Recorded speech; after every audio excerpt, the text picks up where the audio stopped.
Lie number 8, sugar is just empty calories. I mean, it's not just empty calories, it's actually worse than that. We've got to squint to read this, but Public Health labeled sugar as empty calories in the 1970s, downplaying the role in obesity and diabetes. Influenced by the Sugar Association, which funded studies to deflect blame to fats. We talked about that yesterday with Ansel Keys and his work to push the propaganda narrative that low-fat diets are good, and that bacon and eggs and red meat cause heart attacks and cholesterol, all fake. This is tied into that. So the USDA echoed this, suggesting moderate sugar was fine. Research now shows that sugar drives metabolic syndrome, 10 million obesity-related deaths since 1992, and is a major disease factor, not just an energy source. So again, you need absolutely zero added sugar.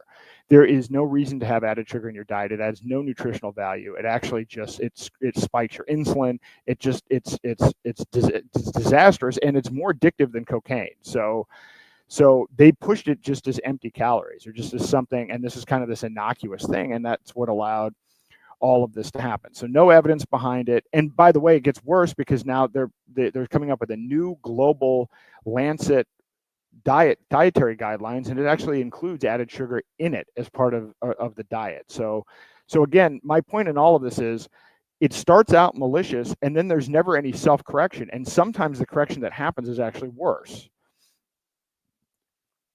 So who's responsible? The Sugar Association, with USDA support, funded studies to deflect blame.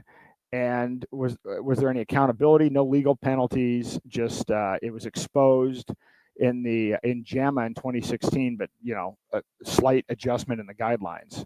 So who profited? Well, U.S. global sugar sales, $48 billion in 2023, and not to mention, by the way, the fact that sugar is also subsidized heavily by the taxpayers. So like, this is just a I mean, public health and the government is trying to kill us. U.S. consumption rose from 120 to 130 pounds per person for consumption of sugar. So you don't need sugar. Your brain doesn't need sugar. There are a lot of these other myths. Right, again, right now I'm on day 4 of the fast. I have no sugar. I actually wasn't eating sugar before that anyway. But your brain can I will tell you, your brain functions better on ketones. Sugar is